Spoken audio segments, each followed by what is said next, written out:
Onoshiorena Obozeghie. Now, the Chief of Defense Staff, General Christopher Musa, is asking the United Nations to trace and track the funding of insurgency in Nigeria that has lasted 15 years. In an interview with Al Jazeera, he noted that terrorists are often found with hard currencies that suggest an international conspiracy.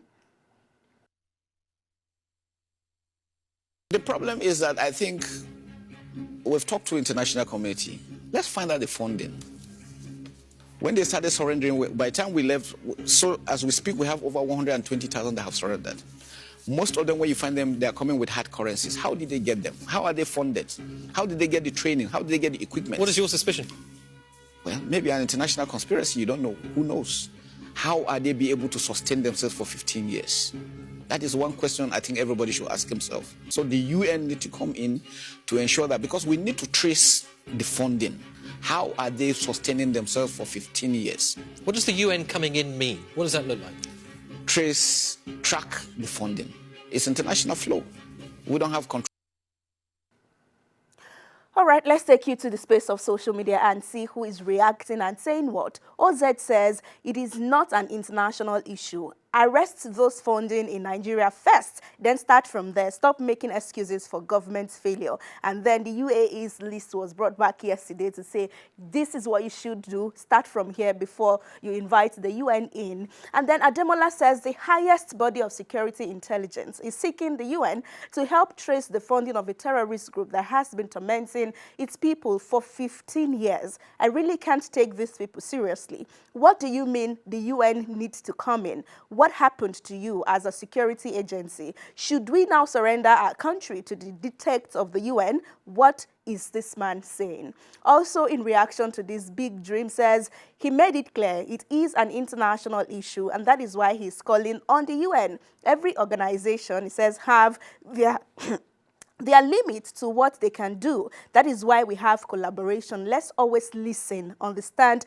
before we try to criticize. That's from the other side there. And then for TJ, it says this is embarrassing, alluding to some fictitious international conspiracy. 100K surrendered, but no intelligence gotten from them. DSS is out there chasing money flow of NSAS crypto fund, but for Boko Haram, he basically required the UN to handle that. Quote, the UN need to.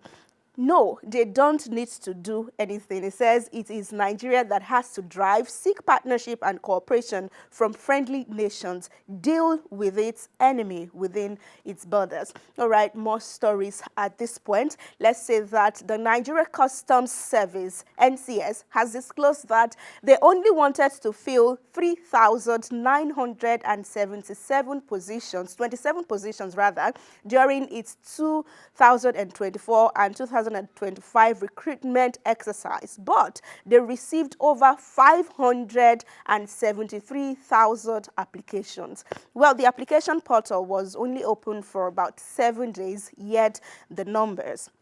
According to the NCS National Public Relations Officer, Abdullahi Mewada, the process was seamless. So he gave the figures of how the applications happened. So for Superintendent Keda, recorded 249,218 applications. Then Superintendent Keda support staff, they had entries of 27,722. For the Inspector Keda, had 150,634 applicants, and then they recorded 12,952 for support roles. Now, Customs Assistant Keda had 153,593 applications, and then 14,400 for support staff roles. So that's the figure right there. Just about 3,900 that they wanted. Over 570,000 people were interested, and it lasted for only 1 week because the trends on social media at the time was,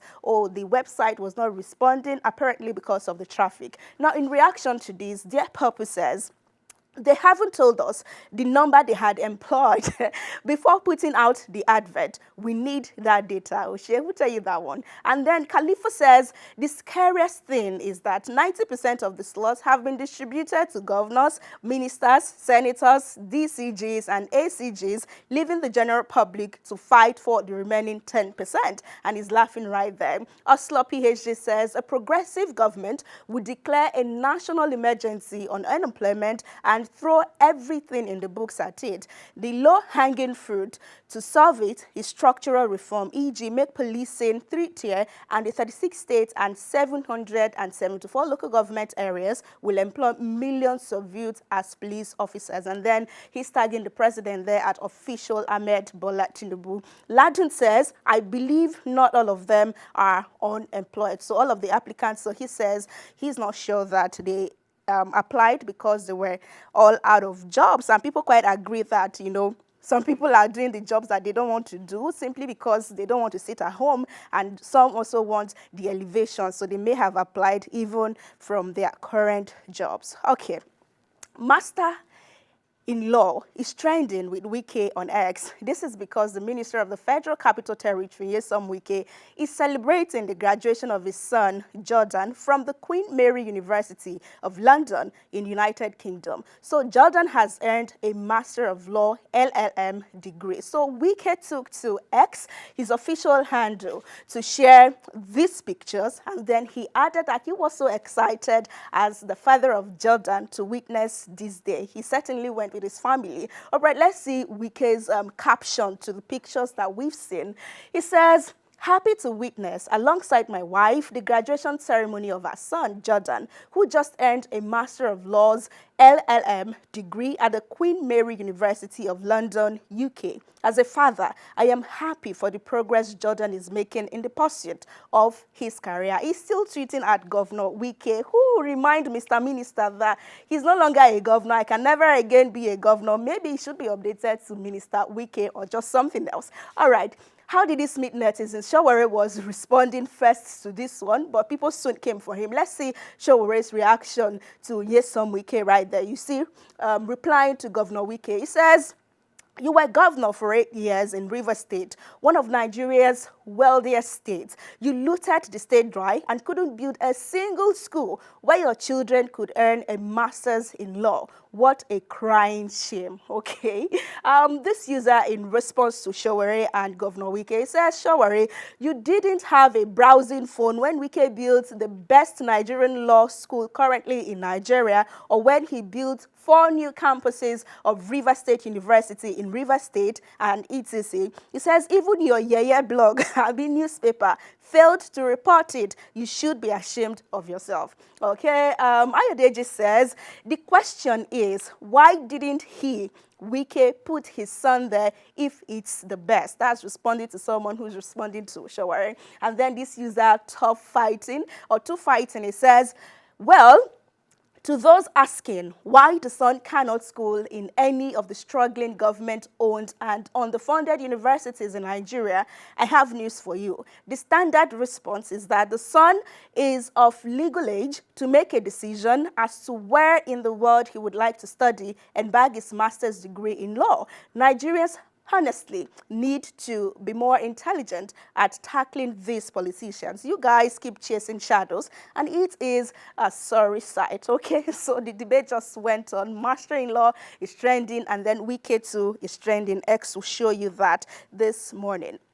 Now to sport, the Nigeria Football Federation, NFF, has appointed Eric Shelley as the new head coach of Nigeria's senior men's national football team, which is Super Eagles. Now the decision was finalized at the NFF Executive Committee meeting that held on Tuesday here in Abuja, July 7, 2025. While he's 47-year-old, the new head coach, and is a former Malian international with 5 caps for the team. His appointment appointment as the head coach of the Super Eagles takes immediate effect, and he's been tasked to secure Nigeria's qualification for the 2026 FIFA World Cup finals, with crucial match day 5 and 6 qualifiers scheduled for the Super Eagles. So that's what he should be doing almost immediately, not almost immediately, immediately. That's what he says. So that's him right there. And then we have the statistics of how he's been so far in his managerial career. But let's go to netizens now. Dear Popo is reacting to the NFF, and he says, again, hire a very mid-foreign coach. Pay him very hefty wages. He comes, underperforms, and is happy to even be sacked and collects very hefty compensations. He says we appoint a home-based caretaker coach who does the job better. After a while, sack him for another dullard who is not Nigerian. Rinse and repeat. Okay. Uwamazi says, I know he's remembered mostly for his memes, but anyone who watched the Malian team he coached at the last AFCON would confirm he made them play exciting football. I say this is a solid choice by the NFF. More thought would be from Golden Sun, who says, I don't like how the NFF hires coaches in Nigeria without providing the public with full details of their contract. How many years has he been signed for? What objective have they agreed upon? What is the salary? These are the things that should be disclosed to the public when announcing a new coach for the national team. And final thought and reaction would be from Rhea, who says, would it be disrespectful if he was a European coach? Finidi is Nigerian and Eguavon is Nigerian. And what did they accomplish in their tenures? The NFF has never had the money or rep to get a top-class manager, so they have to do the best with what they have. So you see that